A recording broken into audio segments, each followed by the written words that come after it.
तो लीजिए प्यारे विद्यार्थियों, आप सबके लिए लेकर आ चुका हूं राजस्थान बोर्ड परीक्षा कक्षा 12 का आपका राजनीति का पूरा पेपर और इस पेपर का पूरा सॉल्यूशन। जी हाँ प्यारे विद्यार्थियों, जैसा पेपर आज मैं यहाँ पर आपको बताऊंगा ना, ठीक वैसा का वैसे क्वेश्चन पेपर प्यारे विद्यार्थियों आपको परीक्षाओं में देखने को मिलेगा। एक भी क्वेश्चन का आंसर प्यारे विद्यार्थियों यहाँ से आपका मिस नहीं होगा। तो चलो अपन जल्दी से आगे बढ़ते हैं, समझते हैं कि आपका राजनीति विज्ञान विषय का पेपर कैसा आएगा। देखिएगा प्यारे विद्यार्थियों, अभी अभी इस पेपर को मैं स्कूल से लेकर आया हूँ। देख सकते हो प्यारे विद्यार्थियों, अभी अभी इस सील को यहाँ से खोला गया है, ठीक है ना। और इसी प्रकार की सील प्यारे विद्यार्थियों जैसा कि आपको पता है कि यहाँ पे लग के आती है। तो देखो इस सील को प्यारे विद्यार्थियों अभी अभी यहाँ से खोला गया है। पूरा का पूरा जो पेपर मैं आपको बताने वाला हूँ ना, 100% प्यारे विद्यार्थियों एकदम रियल वाला पेपर है। ऐसे क्वेश्चन पेपर प्यारे विद्यार्थियों आपको परीक्षाओं में देखने को मिलेगा। एक भी क्वेश्चन का आंसर प्यारे विद्यार्थियों यहाँ से आपका मिस नहीं होगा। तो चलो अपन जल्दी से आगे बढ़ते हैं, समझते हैं आपके पूरे रियल वाले पेपर को और इस पेपर के पूरे सॉल्यूशन को, ताकि प्यारे विद्यार्थियों आप सब लोगों को पूरा का पूरा क्वेश्चन पेपर अच्छे से समझ में आ सके और आप सब लोग प्यारे विद्यार्थियों देखो अपनी परीक्षा में टॉपर बन सको। ठीक है, जैसा पेपर मैं यहाँ पर आपको बता रहा हूँ ना, ठीक वैसा का वैसे क्वेश्चन पेपर प्यारे विद्यार्थियों आपको 23 फरवरी को देखने को मिलेगा। और अगर प्यारे विद्यार्थियों आप भी वाकई में 23 फरवरी के पेपर में टॉपर बनना चाहते हो, टॉप करना चाहते हो, तो आप लोग प्यारे विद्यार्थियों इस वीडियो को पूरा ध्यान से देख कर जाना, ताकि आप सब लोग अपनी परीक्षाओं के पेपर में टॉपर बन सको। ठीक है, ए टू जेड सभी के सभी क्वेश्चन और उन क्वेश्चन के उत्तर प्यारे विद्यार्थियों मेरे द्वारा यहाँ से आपको बताए जाएंगे। एक भी क्वेश्चन का उत्तर प्यारे विद्यार्थियों यहाँ से आपका मिस नहीं होगा। ठीक है, अब चलो अपन आगे बढ़ते हैं, समझते हैं उच्च माध्यमिक परीक्षा 2026 का कक्षा 12 का राजनीति विज्ञान विषय का पेपर कैसा आएगा। ए टू जेड सभी के सभी क्वेश्चन और उन क्वेश्चन के उत्तर प्यारे विद्यार्थियों अपन यहाँ पर देखेंगे।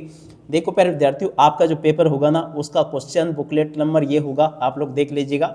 और अगर प्यारे विद्यार्थियों आपको फिर भी यकीन नहीं होना तो इस बार कोड को स्कैन करके देख लो। पूरा का पूरा प्यारे विद्यार्थियों 100% रियल वाला पेपर है, जैसा कि आप लोग यहाँ पर देख पा रहे हो। ठीक है, 100% माने 100% पूरा का पूरा रियल वाला पेपर मेरे द्वारा आपको बताया जा रहा है। जैसा पेपर मैं आपको बता रहा हूँ ना, 100% प्यारे विद्यार्थियों ऐसा का ऐसे क्वेश्चन पेपर आपको परीक्षाओं में देखने को मिलेगा। देखो प्यारे विद्यार्थियों, अब आप लोग ये कहोगे कि आपके पास में पहले के पेपर कैसे आ जाते हैं। तो देखो मैं स्कूल से इसको लेकर आया हूँ, इस सेल को अभी अभी यहाँ से तोड़ा गया है और पूरा का पूरा जैसा पेपर मैं आपको बता रहा हूँ ना, ठीक वैसा का वैसे क्वेश्चन पेपर आपको परीक्षाओं में देखने को मिलेगा। ए टू जेड पूरा का पूरा क्वेश्चन पेपर प्यारे विद्यार्थियों आपका इसी प्रकार का होगा, जैसा कि आपको मैं यहाँ पर बता रहा हूँ। ठीक है, अब चलो अपन जल्दी से आगे बढ़ते हैं, समझते हैं आपके पूरे इस पेपर को और इस पेपर के पूरे सॉल्यूशन को, ताकि प्यारे विद्यार्थियों आप सबको ये पूरा पेपर अच्छे से समझ में आ सके और आप सब लोग प्यारे विद्यार्थियों देखो अपनी परीक्षा में टॉपर बन सके। ठीक है, जैसा पेपर बताऊंगा ना 101% ऐसा का ऐसे क्वेश्चन पेपर आपका परीक्षाओं में आएगा। एक भी क्वेश्चन का उत्तर प्यारे विद्यार्थियों यहाँ से आपका मिस नहीं होगा। ठीक है, तो चलो अपन जल्दी से आगे बढ़ते हैं, समझते हैं आपके पूरे पेपर को और इस पेपर के पूरे सॉल्यूशन को। तो ये रहा प्यारे विद्यार्थियों आपका पूरा पेपर, आप लोग अच्छे से इसको देख लें और पूरा का पूरा क्वेश्चन पेपर समझ लें, ताकि प्यारे विद्यार्थियों आप सबको पूरा पेपर अच्छे से समझ में आ सके। ठीक है, पहला क्वेश्चन प्यारे विद्यार्थियों देखो आपका खंड आ दे रखा है, जिसमें किस प्रकार से क्वेश्चन पूछे गए हैं। पहला क्वेश्चन पढ़ते अपन, निम्नलिखित प्रश्नों के उत्तर का सही विकल्प चयन कर उत्तर पुस्तिका में आपको लिखना। पहला क्वेश्चन पूछा है, शीत युद्ध के दौर में सबसे बड़े प्रतीक के रूप में निम्न में से किसे जाना जाता है। तो देखो प्यारे विद्यार्थियों इस क्वेश्चन का उत्तर आपका आ जाएगा बर्लिन की दीवार को। ठीक है, अगला क्वेश्चन पढ़ते हैं, यूरोप के एकीकृत बाजार का गठन कब हुआ। तो देखो जनवरी 1993 में हुआ, इस क्वेश्चन का उत्तर यह आ जाएगा। अगला क्वेश्चन प्यारे विद्यार्थियों देखो आप लोग यहाँ से देख लो, जो कि मैं आपको बता रहा हूँ। क्या पूछा है, दक्षिण एशिया मुक्त व्यापार संगठन साप्टा कब प्रभावी हुआ। तो देखो प्यारे विद्यार्थियों 2006 में प्रभावी हुआ। ठीक है, जैसा पेपर प्यारे विद्यार्थियों आपको मैं बता रहा हूँ ना, 100% प्यारे विद्यार्थियों आपको ऐसा का ऐसे क्वेश्चन पेपर देखने को मिलेगा। एक भी क्वेश्चन का आंसर प्यारे विद्यार्थियों यहाँ से आपका मिस नहीं होगा। ठीक है, अब इसके बाद में देखो यहाँ से इन प्रश्नों को पढ़ लेना। क्या पूछा है, 1950 के दशक में निम्न में से कौन सा देश फ्रांस का उपनिवेश था। तो देखो वियतनाम था। अगला क्वेश्चन, वैश्वीकरण है, देखो प्यारे विद्यार्थियों विचार प्रवाह, तो देखो यहाँ से आपको लिख देना उपयुक्त सभी। ठीक है, अब अगला क्वेश्चन प्यारे विद्यार्थियों पढ़ते हैं, वैश्वीकरण में सर्वाधिक महत्वपूर्ण भूमिका किसकी रही। देखो प्यारे विद्यार्थियों संचार व प्रौद्योगिकी की रही। अब अगला क्वेश्चन पढ़ते हैं, आंध्र प्रदेश राज्य कब अस्तित्व में आया। तो देखो इसका राइट आंसर 1956 आ जाएगा। निम्न में से प्रथम पंचवर्षीय योजना में जुटे अर्थशास्त्र के विशेषज्ञ कौन थे। तो देखो के.एन. राज इस क्वेश्चन का उत्तर होगा, जो कि देखो द नंबर पे लिखा है। ठीक है, जैसे क्वेश्चन प्यारे विद्यार्थियों यहाँ पर मैं आपको बता रहा हूँ ना, ठीक ऐसे के ऐसे क्वेश्चन आपके पेपर में परीक्षा में आपको देखने को मिलेंगे। एक भी क्वेश्चन का आंसर प्यारे विद्यार्थियों देखो यहाँ से आपका मिस नहीं होगा। ठीक है, अगला क्वेश्चन पढ़ते हैं, द्वितीय पंचवर्षीय योजना कब प्रारंभ हुई। तो देखो प्यारे विद्यार्थियों 1956 में प्रारंभ हुई। निम्न में से वार्सो पैक्ट का समर्थक देश कौन था। तो देखो प्यारे विद्यार्थियों सोवियत संघ था, याद रखना। अगला क्वेश्चन पढ़ते हैं, निम्न में से भारत में सर्वप्रथम विदेश मंत्री कौन थे। प्रथम विदेश मंत्री कौन थे। तो देखो जवाहरलाल नेहरू थे, याद रखना। अगला क्वेश्चन प्यारे विद्यार्थियों पूछा आपके पेपर में, भारत में राष्ट्रपति फखरुद्दीन अली अहमद ने आपातकाल की घोषणा कब की थी? देखो प्यारे विद्यार्थियों 25 जून 1975 को की थी। ठीक है, ए टू जेड प्यारे विद्यार्थियों आपके पेपर में पूछे जाने वाले सभी के सभी क्वेश्चन और उन क्वेश्चन के उत्तर मेरे द्वारा आपको बताए जा रहे हैं। भारत में संपूर्ण क्रांति के प्रतिपादक कौन थे? देखो प्यारे विद्यार्थियों जयप्रकाश नारायण थे। आ नंबर का इस क्वेश्चन का उत्तर होगा। ठीक है, इसी प्रकार से प्यारे विद्यार्थियों आपको मेरे द्वारा एक क्वेश्चन के आंसर बताए जा रहे हैं। भारत में चौथा आम चुनाव कब हुआ? देखो प्यारे विद्यार्थियों 1967 में हुआ। ठीक है, यहाँ तक के सभी क्वेश्चन और उन क्वेश्चन के उत्तर प्यारे विद्यार्थियों आपको मैं जैसे बता रहा हूँ ना, 101% पूरा का पूरा पेपर आपका परीक्षा में ऐसे ही आएगा जैसा कि आप लोगों को मैं यहाँ पर बता रहा हूँ। तो इसलिए आप लोग इसको अच्छी प्रकार से पढ़ के जाना, और ताकि प्यारे विद्यार्थियों आप लोग अपनी परीक्षा में टॉपर बन सको। अगला क्वेश्चन ये लिखा है, नागालैंड कब पूर्ण राज्य बना? देखो प्यारे विद्यार्थियों 1963 में बना।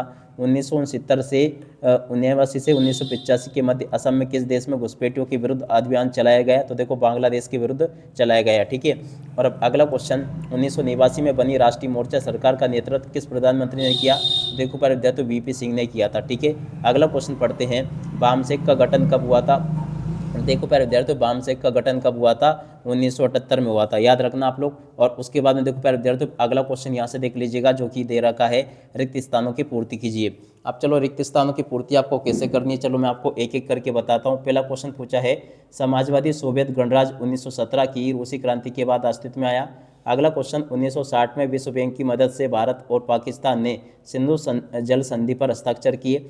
और उसके बाद में देखो 1941 में अटलांटिक चार्टर पर रूजवेल्ट तथा विंस्टन चर्चिल ने हस्ताक्षर किए। ठीक है, अगला क्वेश्चन, नव उदारवादी वैश्वीकरण के विरोध में एक विश्वव्यापी मंच प्यारे विद्यार्थियों देखो WSF है। इस प्रकार से आप लोग इन क्वेश्चन के उत्तर को देख लें। और उसके बाद में देखो आगे आपका पेपर परीक्षाओं में ऐसा आएगा जैसा कि आपको मैं बता रहा हूँ। ठीक है ना, एक भी क्वेश्चन का उत्तर प्यारे विद्यार्थियों यहाँ से आपका मिस नहीं होगा। योजना आयोग की स्थापना प्यारे विद्यार्थियों देखो 1950 में हुई, और 42वें संविधान संशोधन द्वारा लोकसभा का कार्यकाल 5 वर्ष से बढ़ाकर 6 वर्ष किया गया। ठीक है, अब उसके बाद में देखो प्यारे विद्यार्थियों आगे आपके पेपर में इस प्रकार से क्वेश्चन पूछे गए हैं, तो आप लोग इनको भी देख लें और पूरा का पूरा समझ लें। जैसा पेपर प्यारे विद्यार्थियों यहाँ पर मैं आपको बता रहा हूँ ना, 100% प्यारे विद्यार्थियों ऐसा का ऐसे क्वेश्चन पेपर आपको परीक्षाओं में देखने को मिलेगा। तो आप लोग इनको देख लें और अच्छे से पढ़ लें। देख सकते हो प्यारे विद्यार्थियों यहाँ पर आपके पेपर में क्वेश्चन लिखे हैं। ये देखो तीसरे का पहले क्वेश्चन का उत्तर ये लिखा है, दूसरे का उत्तर प्यारे विद्यार्थियों ये दे रखा है, तीसरे का उत्तर प्यारे विद्यार्थियों देखो ये लिखा है, चौथे का उत्तर प्यारे विद्यार्थियों ये लिखा, पाँचवें छठे क्वेश्चन के उत्तर को यहाँ से देख लो, सातवें के उत्तर को प्यारे विद्यार्थियों यहाँ से देख लो, आठवें नवें 10वें क्वेश्चन के उत्तर को प्यारे विद्यार्थियों यहाँ से देख लो। यहाँ तक के सभी क्वेश्चन के उत्तर प्यारे विद्यार्थियों आपको मैंने बता दिए। अब उसके बाद में चलो अपन आगे बढ़ते हैं, आगे क्वेश्चन के उत्तर को पढ़ते हैं, ताकि प्यारे विद्यार्थियों आप सबको पूरा का पूरा पेपर अच्छे से समझ में आ सके। ठीक है ना, टोटली आपके पेपर में आने वाले सभी के सभी क्वेश्चन और उन क्वेश्चन के उत्तर प्यारे विद्यार्थियों यहाँ से मेरे द्वारा आपको बताए जा रहे हैं। अगर आपने इस पूरे पेपर को अच्छे से याद कर लिया ना, तो एक भी क्वेश्चन का आंसर प्यारे विद्यार्थियों देखो यहाँ से आपका मिस नहीं होगा। टोटली आपके पेपर के सभी क्वेश्चन जो मैं बता रहा हूँ ना, ठीक इसी प्रकार से क्वेश्चन आपके पेपर में परीक्षा में आपको देखने को मिलेंगे। तो आप लोग इसको देख लें। यहाँ पर आपके पेपर में क्वेश्चन देखने को मिल रहे हैं। ये चौथे क्वेश्चन का उत्तर प्यारे विद्यार्थियों देखो ये दे रखा है, पांचवें का उत्तर प्यारे विद्यार्थियों देखो ये लिखा, छठे का उत्तर ये दे रखा है, सातवें क्वेश्चन का उत्तर प्यारे विद्यार्थियों देखो ये लिखा है। इस प्रकार से देख लीजिएगा। और अब आगे जो क्वेश्चन पूछे हैं जैसे कि 10वें 11वें 12वें, इन क्वेश्चन के उत्तर प्यारे विद्यार्थियों देखो ये दे रखा, 14वें का उत्तर ये लिखा है। उसके अलावा देखो प्यारे विद्यार्थियों आगे आपके पेपर में जो 15वां क्वेश्चन पूछा है उसका उत्तर ये लिखा, 16वें का उत्तर ये लिखा है। उसके बाद वाले क्वेश्चन के उत्तर प्यारे विद्यार्थियों देखो ये दे रखे हैं, आप लोग यहाँ से इनको देख लीजिएगा। 18वें क्वेश्चन का उत्तर ये लिखा है। उसके बाद में जो आगे क्वेश्चन दे रखे प्यारे विद्यार्थियों देखो यहाँ से आप लोग देख लीजिएगा। 19वें का उत्तर प्यारे विद्यार्थियों देखो ये दे रखा है। बाकी क्वेश्चन के उत्तर प्यारे विद्यार्थियों देखो ये लिखे। ठीक है, इस प्रकार से आपके पेपर के सभी क्वेश्चन और उन क्वेश्चन के उत्तर प्यारे विद्यार्थियों मेरे द्वारा बता दिए गए हैं। एक भी क्वेश्चन का उत्तर प्यारे विद्यार्थियों देखो यहाँ से आपका मिस नहीं होगा। जैसा पेपर मैंने आपको बताया ना, ठीक प्यारे विद्यार्थियों देखो ऐसा का ऐसे क्वेश्चन पेपर आपको परीक्षाओं में देखने को मिलेगा। तो पूरा का पूरा क्वेश्चन पेपर प्यारे विद्यार्थियों आप लोग अच्छे से देख ले, समझ ले, ताकि प्यारे विद्यार्थियों आप लोग अपनी परीक्षाओं के पेपर में पास हो सको। ठीक है, पूरा का पूरा क्वेश्चन पेपर प्यारे विद्यार्थियों आपका कुल मिला के इसी प्रकार से देखने को मिलेगा जैसा कि आपको मैं बता रहा हूँ। एक भी क्वेश्चन का उत्तर प्यारे विद्यार्थियों देखो यहाँ से आपका मिस नहीं होगा अगर आपने पूरे क्वेश्चन पेपर को अच्छे से देख लिया तो। ठीक है, उम्मीद करता हूँ कि प्यारे विद्यार्थियों आपको पेपर अच्छे से समझ में आ गया होगा और अब आप लोग अपनी परीक्षा में टॉपर बनोगे। अब इसी के साथ में इस वीडियो को यहीं पर पूरा करते हैं। नमस्कार, जय हिंद, जय भारत।